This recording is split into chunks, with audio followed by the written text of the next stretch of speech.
First of all, y'all are such a hoot, and it's been fun playing with you every day. I'm hoping so much that you and Esther and Jerry are feeling all the love and appreciation and joy that I'm feeling every day with you. Yeah. Nothing better than situational comedy, is there? Yes. Yes.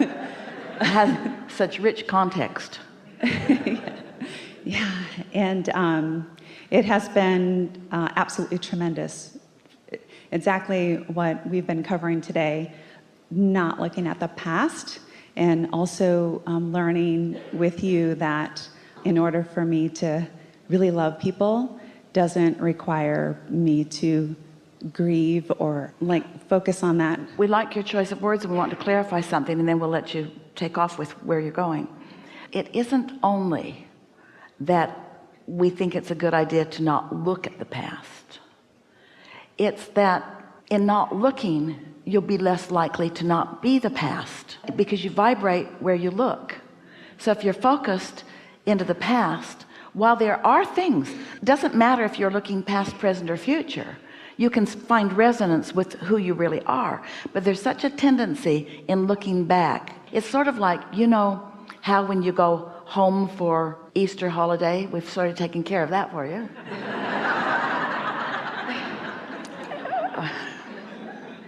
Yeah.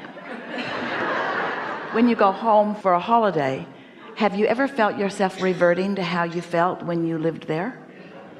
Because there's so much around there that reminds you of that. So you're looking there and then activating vibrations there, and then before you know it, being there, and then you find yourself with some of the defensiveness you thought you'd left behind, or some of the insecurity that you thought you'd left behind. This alignment that we talk about all day every day is not like a college degree where once you accomplish it, it's yours forevermore. It either is or isn't in the moment, depending on what's active within you. It doesn't have to be, but so often what's active within you is where you're looking. So that's why daydreaming is a great place to look, because you haven't filled your daydreams in with so many regrets and so forth. So it's just a clearer vibrational path, and you're more likely to meet your inner being on that path than when you look back before you knew you even had an inner being. How about that?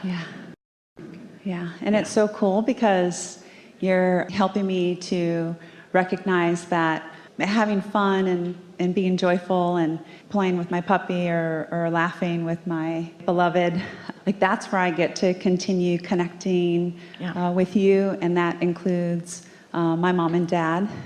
So many years ago, and I continue to receive very clearly, and I always thought that it was my mom helping me, and it now is. Thank you. It is that too. And now I realize, she's having a party with y'all, and it's all of you that I'm receiving. I'm really clear when I'm receiving you, when I'm helping or working with others, and I don't seem to have the same clarity when I'm meditating or setting out to be receiving for me. Well, you see, you just said back to us what we just said to you. It's a clearer space when you're helping others because you don't know so much. Because even though what you're hearing maybe is common, it's not familiar.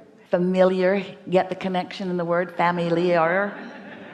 It's always easier to give your attention to someone else and be clearer in your energy than when you're focused upon yourself, where you've practiced so many thoughts of something other than clarity. Just play with it. Don't worry about it. It gets easier and easier and easier. In no time at all, you begin to feel invincible. Before you know it, it won't make any difference what you're focused upon. You will be able to feel the direction that is to your greatest advantage to look.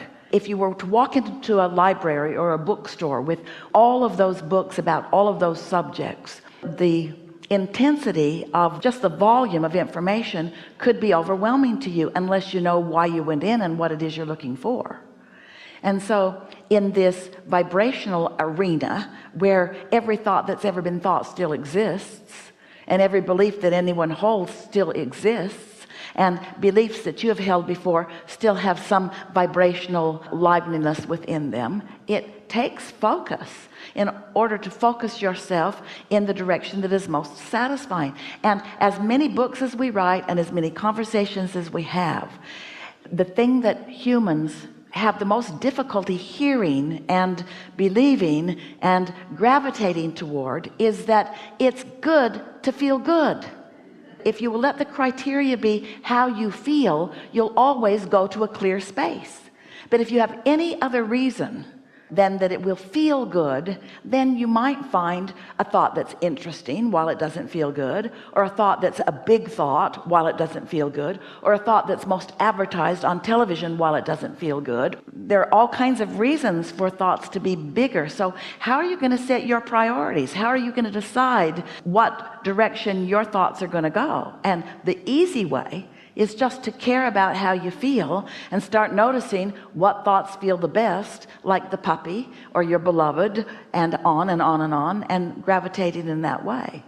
But it requires a little basis of understanding first, like you're not here to prove worthiness. Well, to many that just sounds like so many words, because you're still proving worthiness. You didn't come to give up your influence of source to find the influence of other people. Well, that's just so many words to so many people, because you have really been trying to get the approval of others around you for a very long time, and you just can't all of a sudden say you don't care what others think when you've cared what others think for a very long time.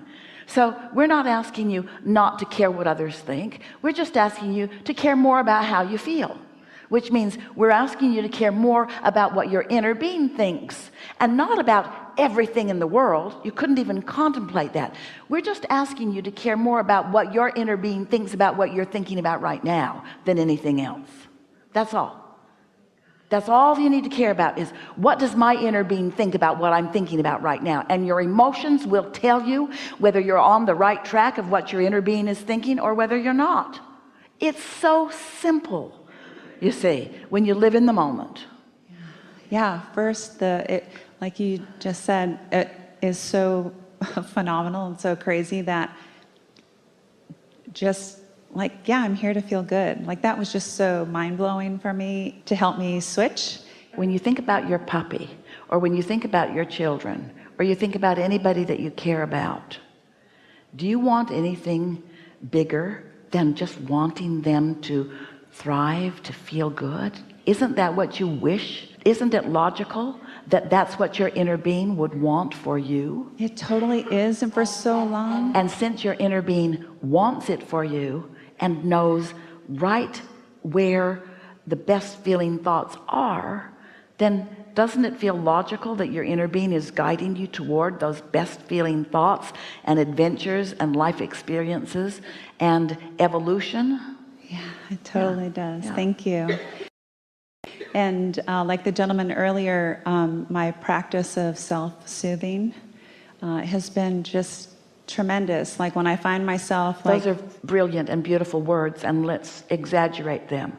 My practice of self-soothing means my practice of tuning into my source self. You think your inner being would ever do anything other than soothe you? When you do your best to find something that soothes you, aren't you tuning into source? Isn't it a cycle? Isn't it the same thing? I wonder what my inner being is thinking about me right now. It's a good question. Wonder what my inner being is thinking about me right now. Or what am I thinking about my inner being right now? You can flip it either way. Well, I'm thinking about my inner being thinking about me. And I'm thinking about my inner being thinking about me and liking what my inner being sees as my inner being thinks about me.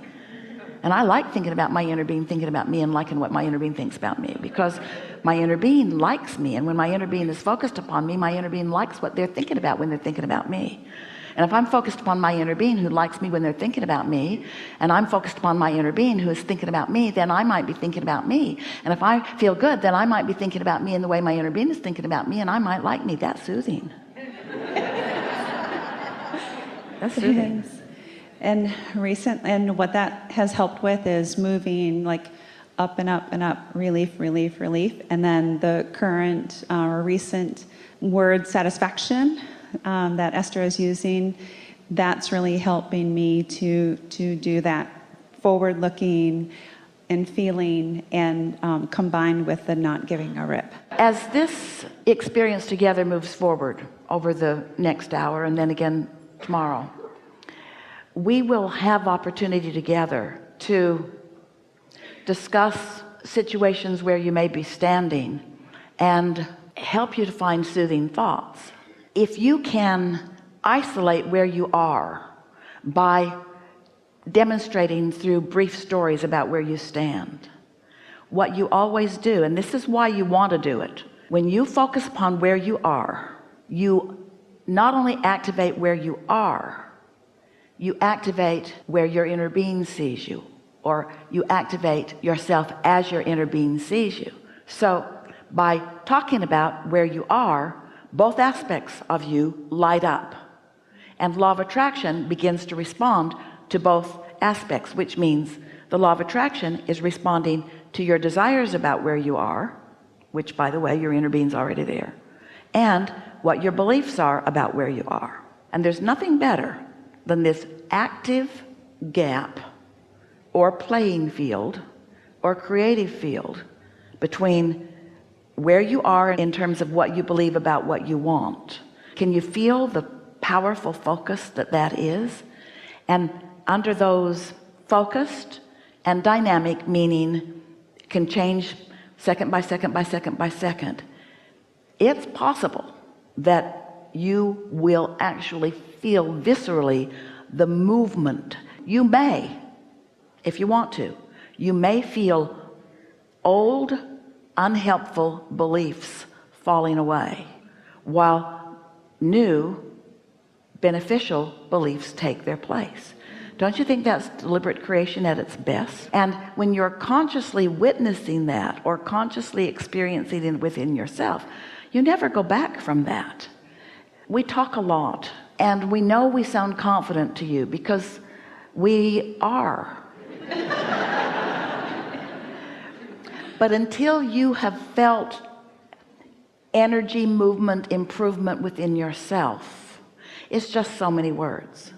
But when you feel energy, movement, improvement within yourselves, then that feeling of hopefulness turns to solid belief, and that feeling of solid belief turns to absolute knowing and a sort of feeling of invincibility. That's really what this leading edge conversation is about. We've had all the conversations about the law of attraction, and you know about step 1 and 2 and 3 and 4. You understand the basis of this creation, but don't you think a practical application of it in real time and real feeling terms would be beneficial? Don't you want to leave here knowing how to synthesize energy on purpose, how to recognize it, how to identify it, how to isolate it, how to define from what you've been living recently what it is you prefer? Wouldn't you like to focus in the direction of what you prefer? Wouldn't you really like to leave unnecessary and unwanted and resistant aspects of the past behind? We think it's a good idea. This is a good time for a segment of reflection.